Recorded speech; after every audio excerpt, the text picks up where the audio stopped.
12월 27일 수요일입니다. 굿모닝 브리핑 시작합니다. 오늘은 먼저 조선일보 기사 보겠습니다.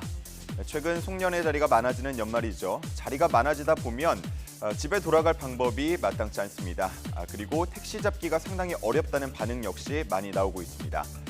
이렇게 추위에 떨며 택시를 잡고 있을 때 통상적인 요금보다 더 높은 금액을 현금으로 요구하는 기사들이 접근하는 경우들이 있습니다. 이런 택시들 중 가짜 택시, 일명 나라시 택시도 섞이면서 불법 영업이 기승을 부리고 있다고 합니다. 최근 다시 보이고 있는 가짜 택시는 일반 승용차를 그대로 이용하던 과거와는 달리 외관만 보면 여느 택시와 다를 바가 없다고 하는데요. 차량 상단에 택시 팻말을 붙이고 노란색 영업용 번호판도 달고 운행을 한다고 합니다. 하지만 터무니없는 요금을 현금으로 요구하곤 하는데 주로 심야에 사람이 몰리는 강남과 이태원, 홍대 등에 나타나는 것으로 전해집니다. 명백히 불법인데 책임 소재가 불분명하기 때문에 단속은 어려운 상황입니다. 결국은 이용자가 스스로 조심할 필요가 있다는 이야기가 나오고 있는데요. 이런 가짜 택시를 이용하면 사고가 났을 때 보험 처리를 못 받는 경우도 생기고 무엇보다 운전자의 신분을 보장할 수 없기 때문에 강력 범죄에 노출될 수 있다는 지적이 나옵니다. 결국 전문가는 번호판이 이상하거나 미터기 없이 현금을 요구하는 택시를 발견하면 탑승하지 말고 신고할 것을 강조했습니다. 다음은 중앙일보 기사입니다. 본업 외에 추가로 일을 하는 이른바 엔잡러가 역대 최대를 기록했다고 합니다. 최근 통계청 조사 결과 본업 외에 부업을 하는 근로자는 62만 5천 명으로 조사가 됐는데요. 매년 꾸준히 늘면서 가장 많은 수준까지 올라왔습니다.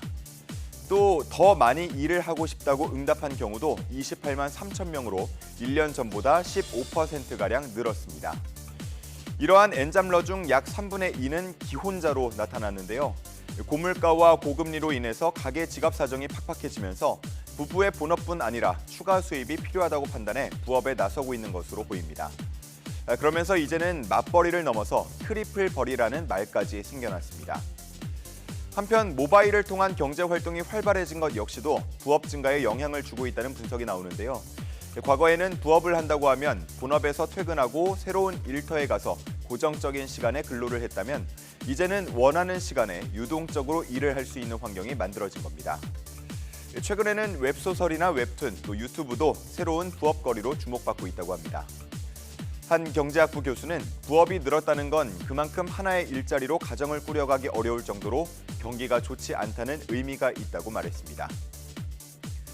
다음은 IP캠 보안 문제를 다룬 동아일보 기사 보겠습니다. 최근 해외 직구로 IP캠을 구매하는 경우가 많아진 것으로 추정됩니다.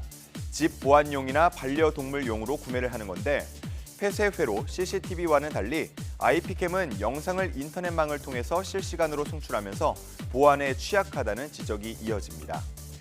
IP캠의 보안 문제는 이전부터 지적이 되어 왔는데요.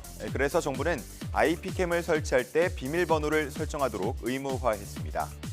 하지만 해외 직구 상품은 이러한 규정의 사각지대에 있기 때문에 별다른 보안 설정 없이 영상이 해외로 송출, 유출되고 있습니다. 이 그래프를 보면 국가별 외부에서 접근 가능한 IP캠의 영상 수를 나타내고 있는데요. 미국, 독일, 중국에 이어서 우리나라가 18,000여 개로 4위에 올라 있습니다. 결국 전문가들은 사용자 스스로 주의를 기울이는 게 중요하다고 조언하고 있는데요. 초기 비밀번호를 설정하고 이후에 주기적으로 바꿔주는 등 주의를 기울여야 피해를 사전에 차단할 수 있다고 조언하고 있습니다. 오늘 볼 마지막 기사, 경향신문에 실린 지자체 스타 정책입니다.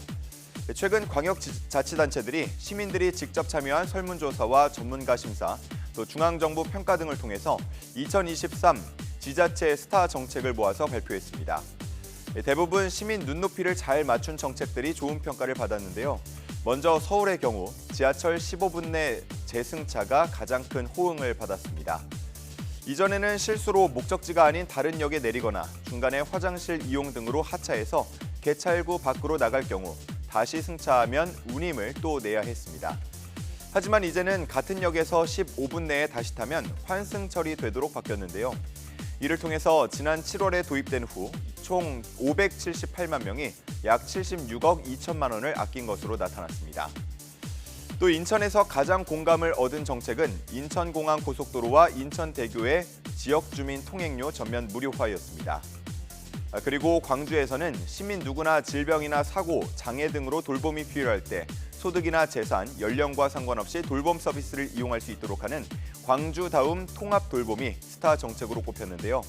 선별주의였던 복지 정책을 보편주의로 전환했다는 평가를 받고 있습니다.